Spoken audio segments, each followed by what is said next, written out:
Assalamualaikum warahmatullahi wabarakatuh. Perkenalkan, saya Adlan Muhammad Faras.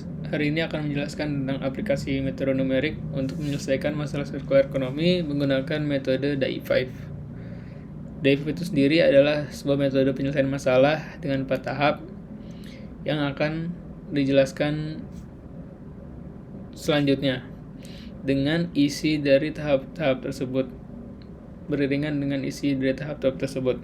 Yang pertama adalah tahap intention, di mana tahap intention ini adalah tahap kita menjelaskan tentang apa yang akan kita selesaikan atau problem apa yang akan diselesaikan, juga dengan alasannya.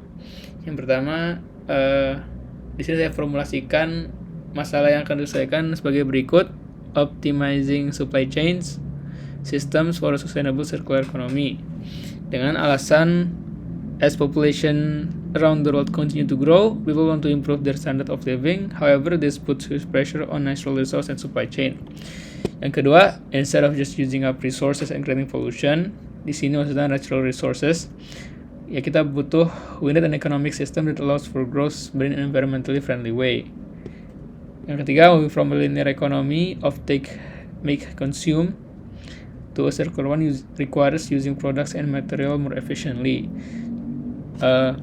Ya, sebenarnya dapat disimpulkan bahwa ini adalah alasan kenapa kita butuh untuk mengoptimalkan supply chain, karena untuk mentransisikan model ekonomi yang circular economy requires using products and materials more efficiently.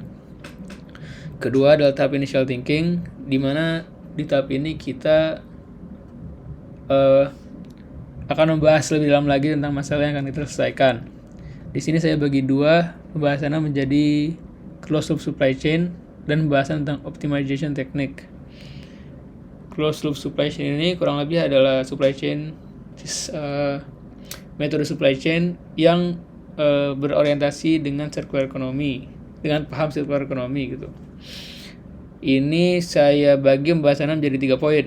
Yang pertama adalah one of the earliest discussions about the idea of closed loop supply chain was presented by Baimon in 1999. Jadi ide dari closed loop supply chain ini bukan ide baru, yang ternyata dia sudah ada dari 26 tahun lalu.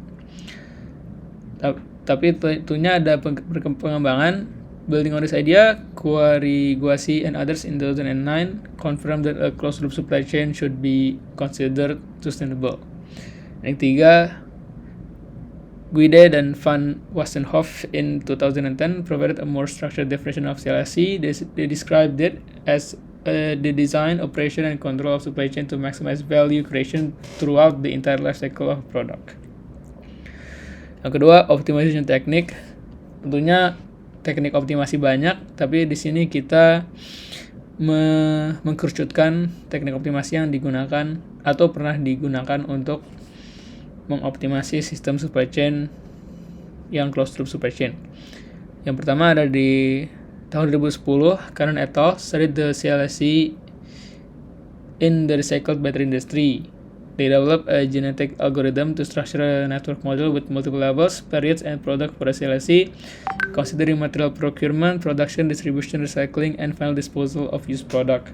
Jadi metode atau teknik optimasi yang digunakan adalah genetic algorithm, dan tentunya pembahasan tentang genetic algorithm itu bukan bahasan atau scope-nya bukan untuk video ini. Yang kedua, some researchers address to optimizing CLSC to reduce uncertainties and inaccuracy in its parameters, creating by objective fixed integer programming models. Dan yang ketiga, Mott et al. In 2015 created a multi-objective mathematical programming model for designing and planning supply chains, including economic, social, and environmental sustainability dimensions. Dan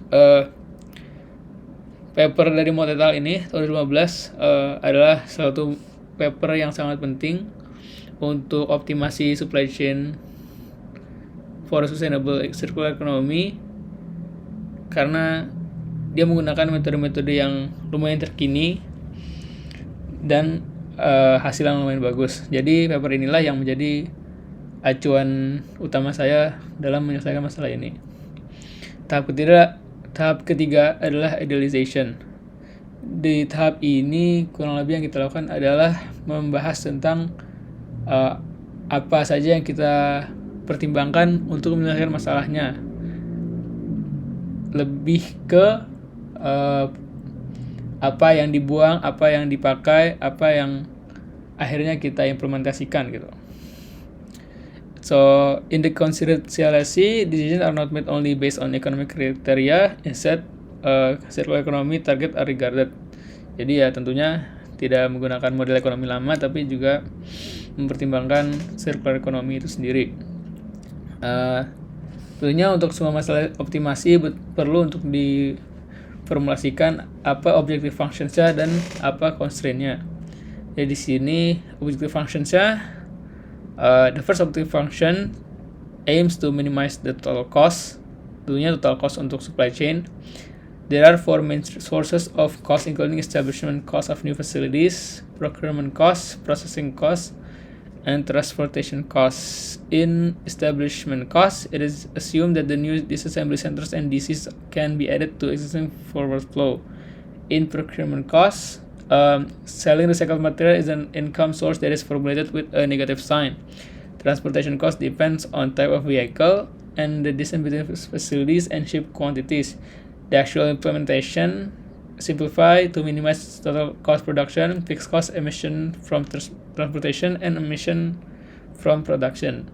Jadi sebenarnya pertimbangannya banyak untuk supply chain yang bersirkular ekonomi, tapi di sini kita simplifikasikan menjadi empat pertimbangan saja, yaitu total cost of production, fixed cost, emission from transportation, and emission from production, yang nanti datanya akan kita lihat di penyelesaiannya.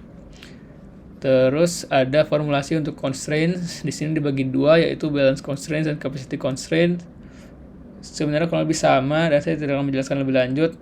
Idealnya dia banyak mempertimbangkan banyak faktor, tapi implementasinya sendiri itu disederhanakan menjadi hanya mempertimbangkan jumlah produksi untuk sama dengan demand yang ada di pasar. Jadi jangan sampai optimasi kita mengatakan bahwa produksi harus 100 tapi demand-nya hanya 50. Jadi demand dan produksi harus sama. Kemudian capacity constraint itu implementasi aslinya hanya membatasi produksi dengan kapasitas yang bisa diproduksi di fasilitas itu masing-masing. Jadi jangan sampai dia mengatakan produksi harus lebih besar daripada kapasitas fasilitas yang ada gitu. Kemudian instruction ini adalah tahap-tahap di mana kita akan menyelesaikan masalahnya itu sendiri. Jadi diselesaikan di sini dengan beberapa tahap yang akan dilakukan di video selanjutnya karena agak lama. Terima kasih. Assalamualaikum warahmatullahi wabarakatuh.